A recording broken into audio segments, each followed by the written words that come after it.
You're standing in a forest 40,000 years ago. You're hungry. Actually hungry, not "I skipped lunch," hungry. And in front of you is a plant you've never seen before.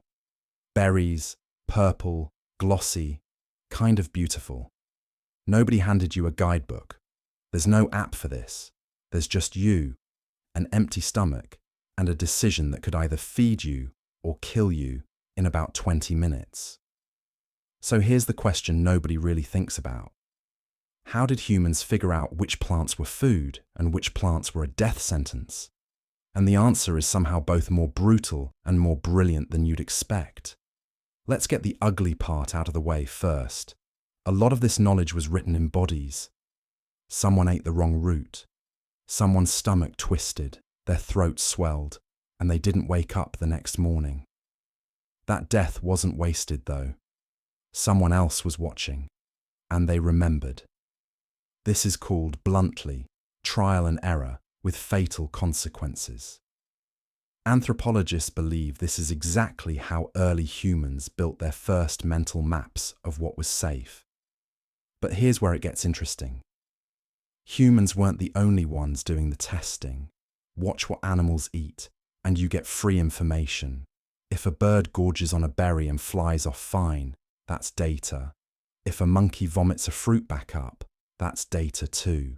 Researchers studying hunter-gatherer groups today have found this exact behavior. Watching, copying, cross-checking against animal behavior before ever taking a bite themselves. Then there's your own body, which is smarter than you give it credit for. Bitterness in nature usually signals toxins, alkaloids, the plant produces specifically to stop things from eating it.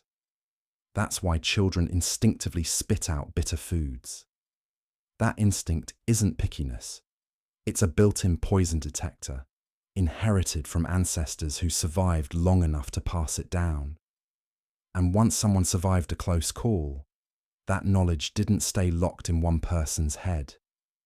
It got told around fires, from parent to child, generation after generation, until "don't eat the red berries near the river" became simply understood, the same way you understand not to touch a hot stove. Over thousands of years, this slow, painful, sometimes fatal process built something remarkable. Entire pharmacopoeias of medicinal and food plants, passed down long before anyone could write a single word of it down. So next time you walk past a grocery store and grab strawberries without a second thought, remember what that convenience actually cost. Somewhere, deep in your ancestral past, someone else took the risk first. They tasted the unknown so you wouldn't have to. And in a very real sense, every safe bite you've ever eaten is a small inheritance from someone who didn't make it.